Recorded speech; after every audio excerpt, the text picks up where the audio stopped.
Hi, I'm Bob with LPS Computer. Today I'm going to show you how to replace the carriage belt on a designjet 500 series plotter. The procedure is exactly the same for the 24-inch and the 42-inch. It's also exactly the same for the designjet 800 series. I'll be using the instructions that come in a kit provided by LPS. These are written instructions that are taken from the service manual, which is also included in its entirety on a CD that also comes in the kit. Service manual's got troubleshooting tips, theory of operation, error codes, assembly, disassembly instructions. It's got all of the parts and breakdown drawings and that sort of thing. In the kit we also include a 39-piece tool kit that's got all the tools that you will need to complete this job. In fact, anything else you ever want to do with this printer, with the exception of two specialty extended torques that you're going to need to get this thing apart and back together correctly. The kit also includes non-evaporating oil. It's kind of important because you want to keep the friction as low as possible on the rails that the carriage ride on. When the machine is first calibrated, the machine measures the friction left and right and creates a voltage offset to compensate for differences in the friction left and right, and then it never looks at it again. So if that friction changes, it's going to affect your print quality. So the best thing to do is keep the friction within the proper range, and you would do that with the oil. Something that you spray on is going to get sticky over time. It evaporates, and it will actually increase the friction, and you'll definitely see it in the quality of your output. The kit also includes a belt that comes packaged like this. The belt itself is made out of high-density polyurethane and Kevlar from DuPont. Half of the belt has got teeth all the way, teeth on one side and ribs on the other side. The teeth go toward the motor pulley because there's teeth on that pulley that drives the carriage back and forth, and the ribs ride in the idler pulley that keeps the belt centered. Now there's belts coming out of Asia and other places that have teeth all the way around it, and so you can't use the OEM pulley, and you lose that centering feature to some degree. These belts are made in the United States. These are the only designjet belts made in the United States. They're made on a mold owned by LPS Computer. We had it made for us, and the company that makes these is a very reputable, big company that does a fine job for us. Their quality control is really good. We hold the length variance on this down to 40,000ths of an inch. That's about half the width of one of these teeth, and that's plenty tight. We found out after we got all this together that HP's tolerance is much wider than that, so we over-engineered it just a little bit. They're extremely strong. If you're going to go to the trouble of putting in this belt, I highly recommend you get, this belt or get an HP belt. We've heard lots of horror stories from the other belts that come out of Asia. They're all neoprene and fiberglass. They're yesterday's technology. Their quality control isn't very good, and that's being generous. The kit also includes calibration media. This is a type of plastic film. We like to use plastic because originally that's what HP used to give for this calibration. Plastic's not going to expand or contract with temperature. It also won't expand or contract with changes in humidity. So you will get the most stable calibration with this media than a more stable calibration with this media than you would with paper.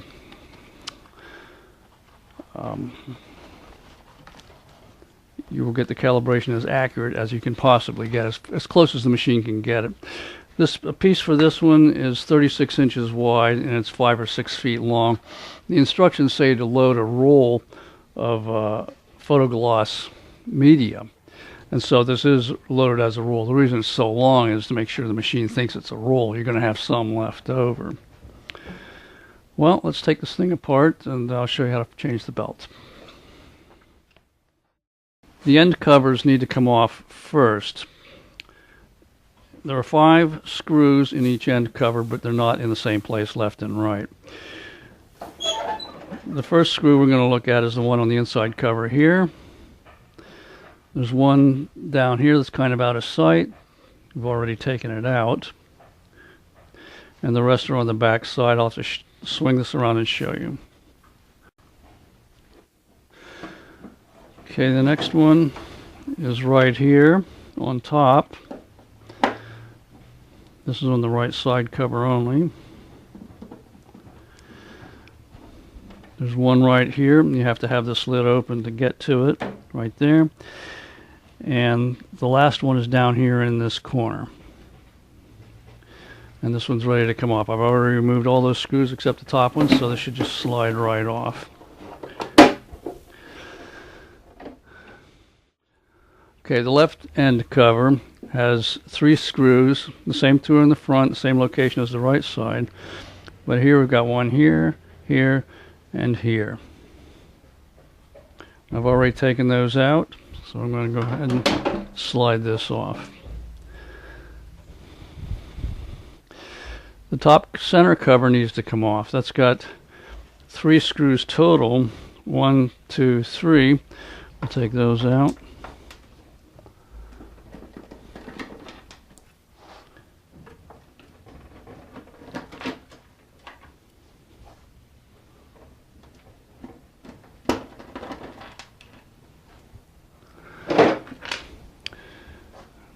Now you open the front cover, which is part of this, and then there's a finger that sticks out here on each side, and this clips down over it. So I'm just going to nudge this up and pop it off on each side. And the covers are off. Okay, we start the disassembly of the, we start the procedure to get the carriage out from the right side.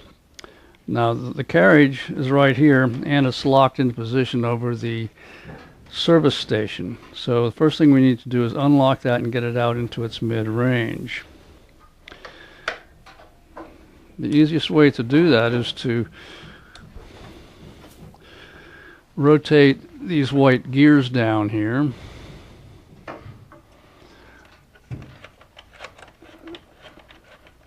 Just like that. Just push them until they stop, and that will have unlocked the carriage. Now it'll just slide out. Okay, we need to disassemble just about everything that's on this side of the machine. So we start out by unplugging all of the connectors on the interconnect board here. Move them out of the way. This board can stay on this assembly, but the display itself has to come off. Now this needs to get out of the way. There's a locating pin down inside here. If you pull that out, this will lift out.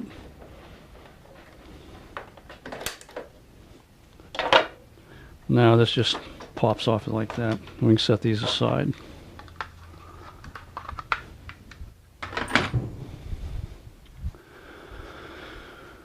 Okay, we need to get the encoder strip loose. The encoder strip is this strip right here. It goes the full length of the machine. And it's a little bit tricky to get it back on this side if you haven't done it before. So what I'm recommending that you do is take a variation from the instructions and release it from the other end. There's one screw on that end we'll take loose.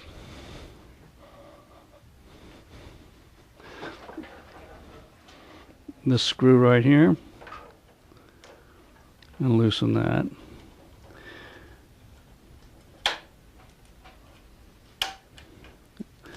And sometimes it pops loose like that, sometimes it doesn't. You may have to pull it off.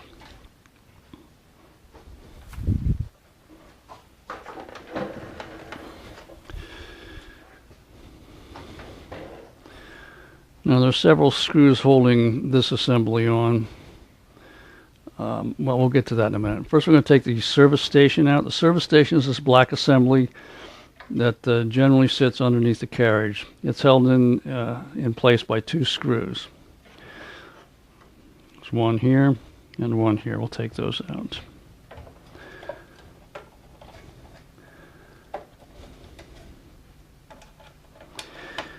Now, so keep these screws separate. They're shorter than the other screws.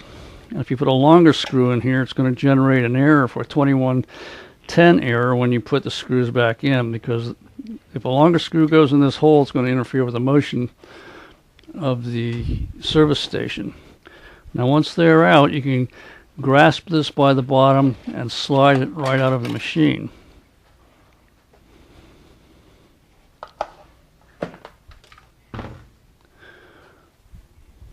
Okay, now we can remove the belt from the other end, and now what we're going to do first, this is kind of an important detail. This is the tensioner assembly for the belt right here. There's a strong spring right here. This is the end of the belt, or part of the belt, and the pulley it rides on is right here, and that's spring loaded toward the end here by this piece. Now this piece will latch the spring down like that, so now this is loose. It's going to make it much easier for us to put the belt back on. That's the good news. The bad news is sometimes people forget to unlatch this and the belt tension's wrong, and they get check paper path errors. Check printhead path errors because the belt's not tight. So when we're all done, one of the last things we're going to do is unclip this to tighten the belt. Now to take that pulley out and loosen the belt, we're going to take the belt off of the motor pulley on this end. You can see it's nice and loose. It's easy to do.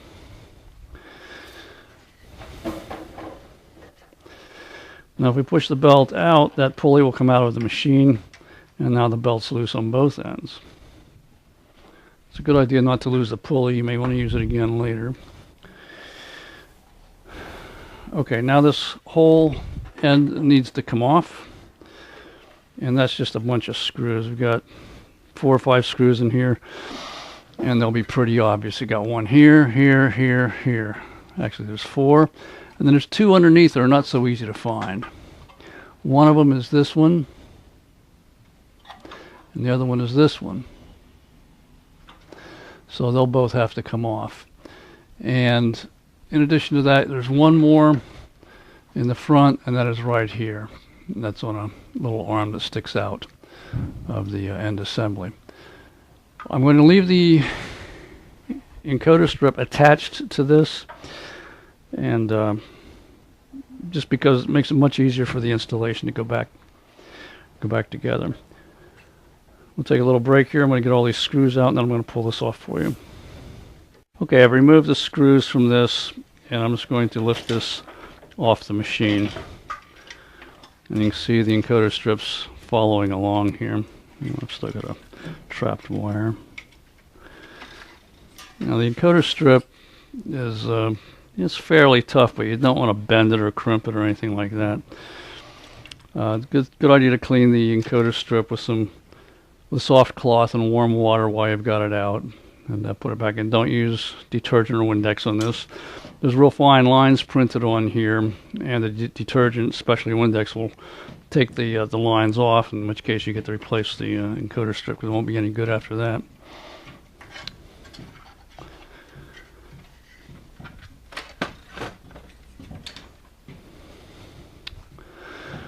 Okay, now we have to take get the carriage ready to come out of the machine.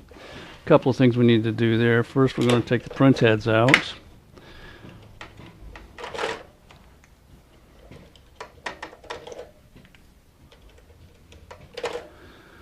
Next, we've got to take this screw out. Now, this is one of those extended small Torx bits that come, one of those special ones. You've got to use it for this. The book says this is a T9. It isn't. It's a T8.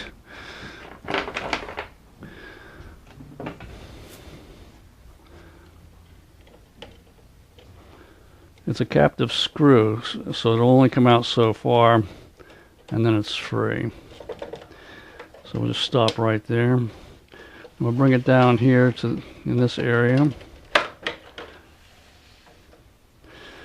And there's a little latch right here. And you need to pull that forward. This will lift out. And we can let that hang out the back. That's going to be fine just where it is. The next thing we need to do is take off the trailing cable. Trailing cable is this piece right here. And there's a latch underneath or on the side here. And if you just push this in, this will pop up and come off. Just like that. Now we can easily undo these.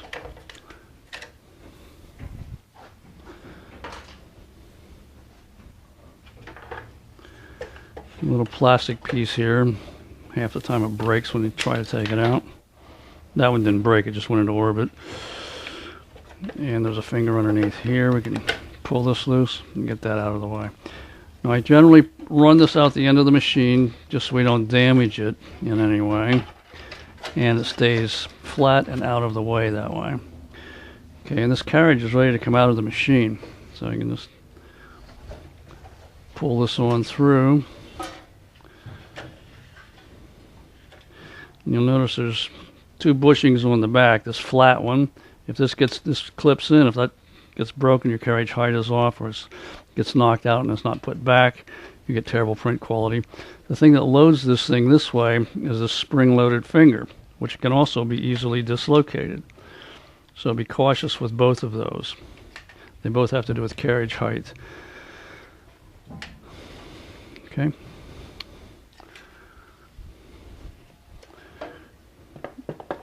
Now if we look at how the belt is actually attached to the carriage here, there's the teeth go or match up to some teeth here. I usually like to try to feed this thing up through if I can, and pull it out this way so that I'm not fighting the that little channel that's on the inside.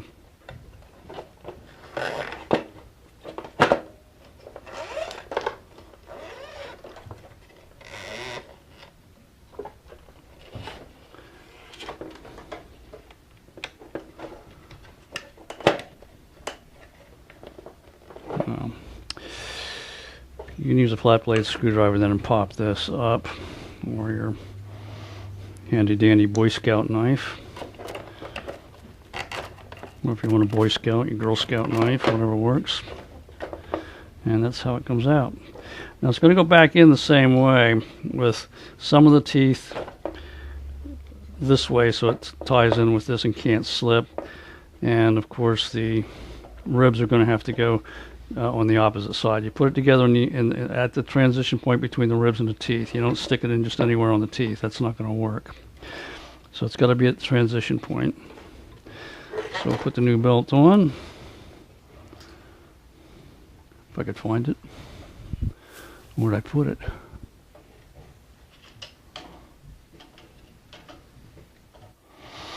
Okay, here's the new belt. And I'm going to feed some of it through here like this, just so we can get it roughly into position. And then I'll put it in the channel.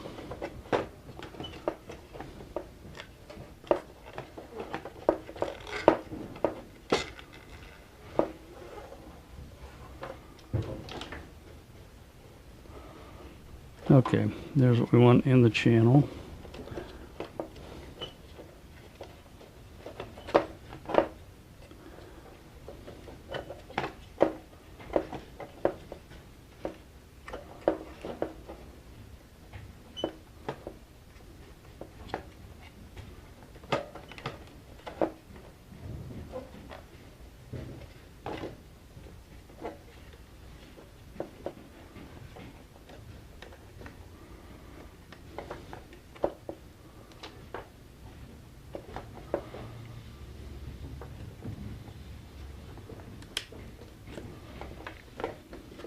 Just like that. Okay, I'm going to put this back in the machine now.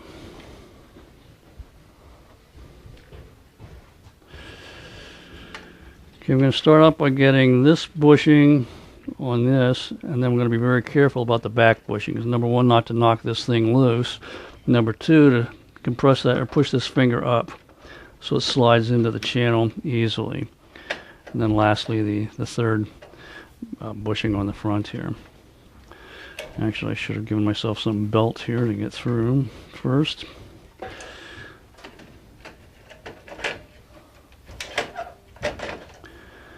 And we'll pull it into the machine.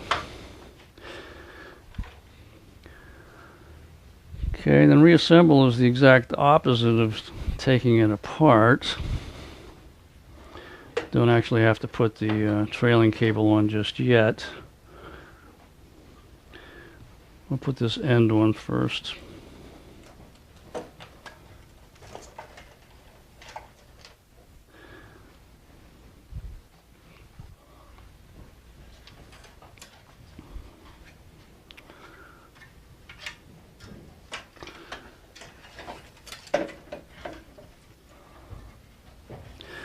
Okay, the key on this, there's a hole here in the plastic where the end of the carriage rail goes.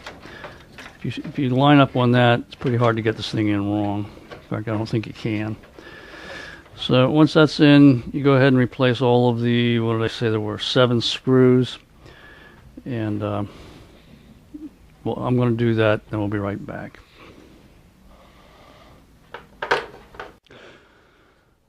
Okay, the screws are back in this, and it's nice and solid. I'm going to put the encoder strip back on, mainly just so I don't step on it by accident or damage it in some way. It's the most fragile thing we're dealing with at the moment. The encoder strip is going to go through a slot straight up from the rail, and it's a vertical slot. There's a sensor right inside there that watches this thing go by, counts the lines and so on. So I'm just going to feed that through. Get the trailing cable out of the way first.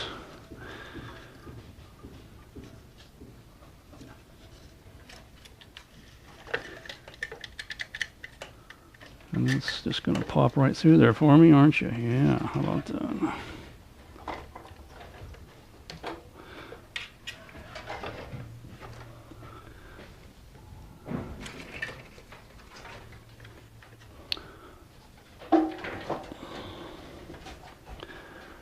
Okay, and that goes right on here. Now the piece on the other end, the mounting piece, is a piece of spring steel. It's going to keep this tight, so we need to bend that. You bend that by pulling on this pretty hard. And there should be a little nub right here. This one's worn off. But you can pull it up usually over that nub and it'll stay put.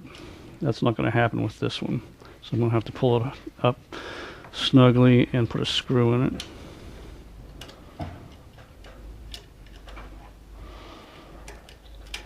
Oops.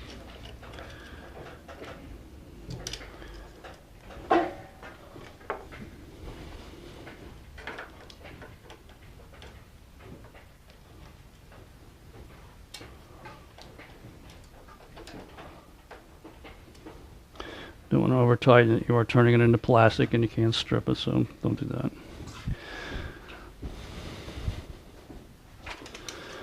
Okay, we can put the trailing cable back on at this point.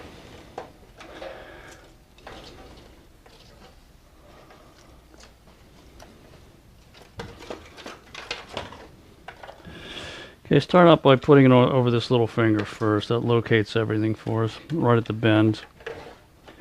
And then put it in the channel here.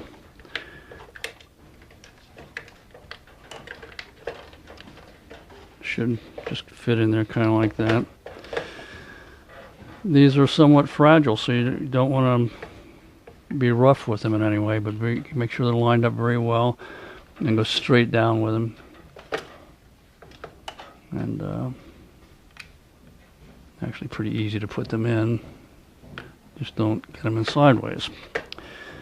Okay. And you put that X on, except I don't know where it went. Yeah, it's on the floor here. It's not going to go anywhere. If I'll put it on when I do find it. Okay, let's put the carriage top back on. There's a tab right here.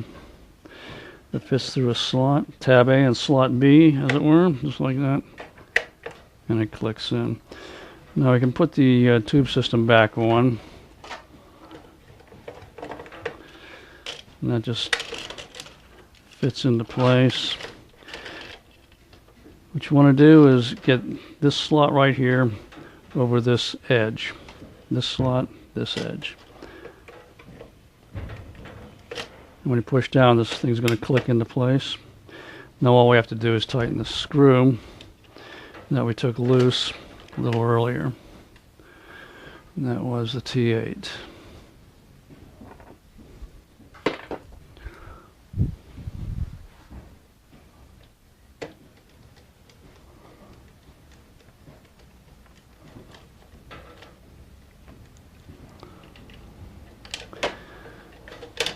Okay, straighten this out a bit. Okay, ready to put the belt over the belt tensioner. You remember we compressed that to make it easy to get it back on. So we'll feed the belt through the hole for the belt tensioner.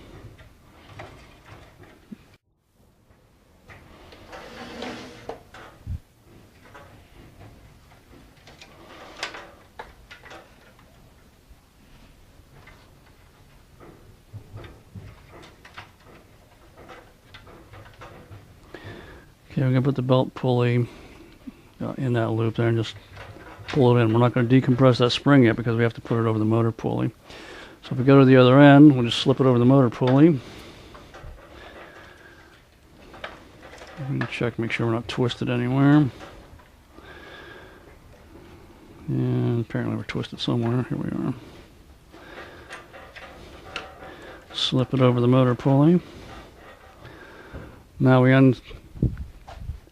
release the clip that's holding the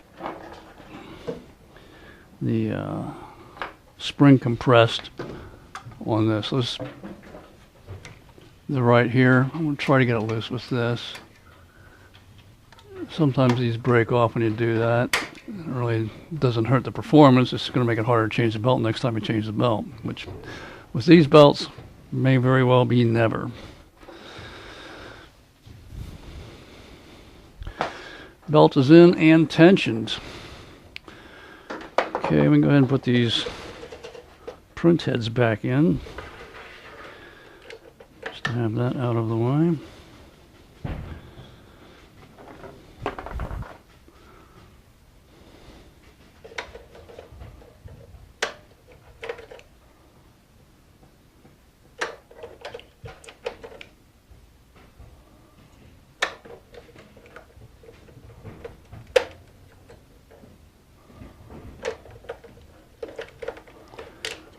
Okay, carriage is all back together.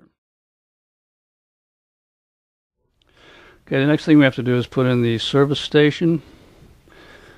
The service station goes in with the gears facing toward the end. These guides here have to go into these guides up here. So actually you push it in a ways and then you lift up. And it should go all the way back against the frame. Just like this. Now I would emphasize again that you use the short screws that came out of here. Otherwise you're going to have a problem. You'll have to take it apart and put the right screws in.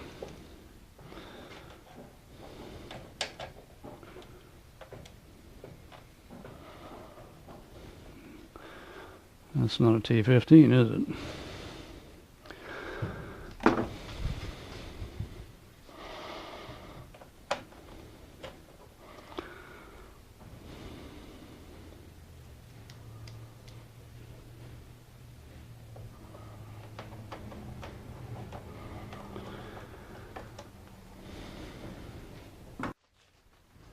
Okay, now we've got to get all the wires reconnected. Don't pinch this cable here. This has been a problem area where this has been pinched or roughed up in some way. that damages it, and then you get errors from the ink supply station or from the service station.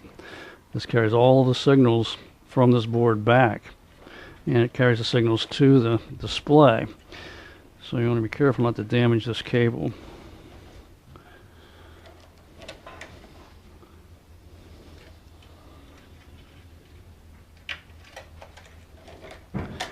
All of these are keyed. You can't get them in wrong unless you really put some effort into it. I don't know anybody that would do that, except for this one guy that used to work for us. He had a problem. Okay, we'll put the display back on.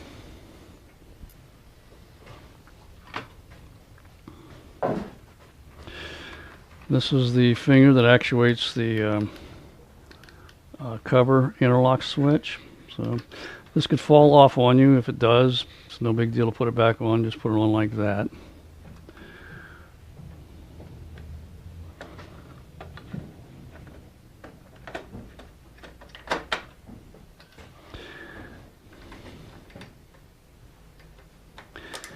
There's going to be a couple of extra empty, well, actually just one extra pin connector that's not used. They used to put fans on the service stations, but they don't do that anymore. But the connector is still there, so when you wind up with an extra blank connector, that's normal. Don't worry about it.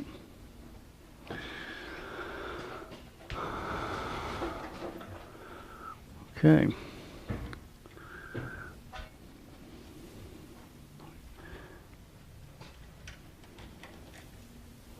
Guess this one's got a fan.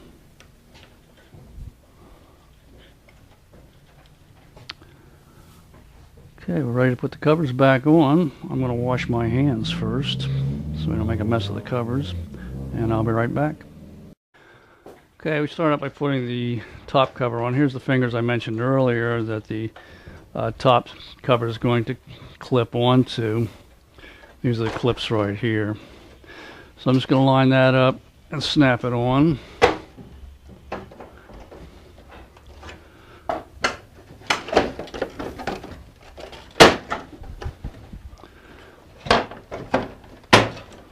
And then there's the 3 screws that go into the back, and that covers on.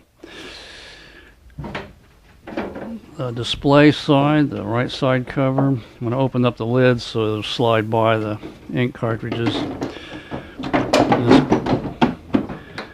And get it into position. Once this top screw is in position, you know you got the covers on right. And there are 5 screws that I mentioned earlier to put that back on. 1 in the front, 1 on the inside, the top, and the 2 in the back. The left side, this is the easiest of all. Put it on, you've got the 1 on the inside, 1 in the front, and 3 across the back. And that's it, it's back together. Once again, I'm going to take a break, put some screws in the covers to hold it together, and then I'll be back and we will do a we'll do a paper advanced calibration. Okay, I've got the printer back together, covers on. I powered it up and let it come to a ready state. I loaded the calibration media from the back, and I told the machine that it was a roll, not a sheet, even though it is a very long sheet. And I told it that it was high gloss media.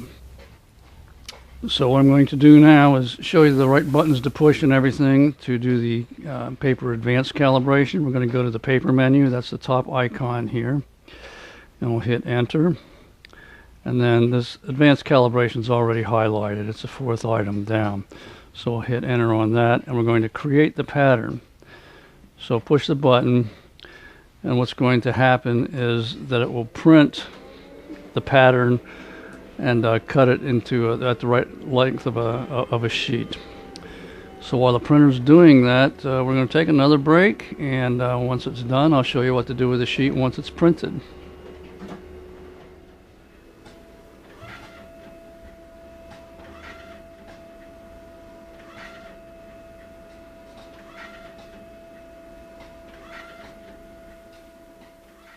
Okay, the printer printed the pattern and it cut it off. I unloaded what was left of the rest of the sheet. What we need to do now is to go back into the paper menu and advanced calibration.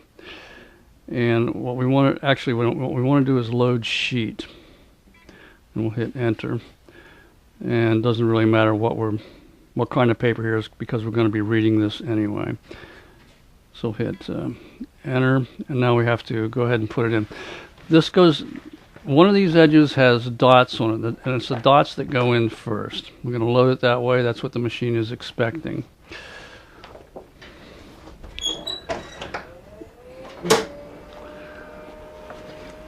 So dots edge in first. We're going to hit the blue lines here, and with a little luck we'll get it straight enough. The machine will like it.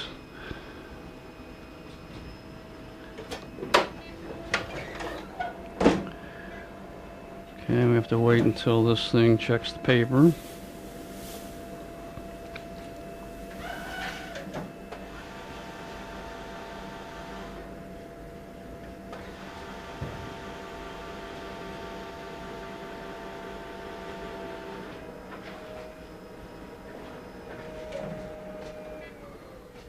Okay, paper's loaded.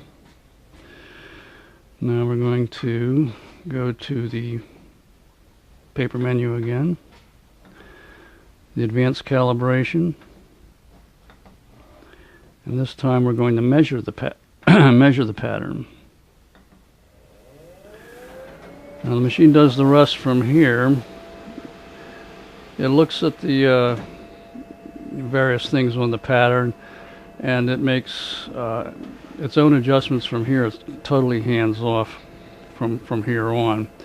The reason this adjustment is important is because it makes 1 inch of paper motion exactly equal to 1 inch of carriage motion.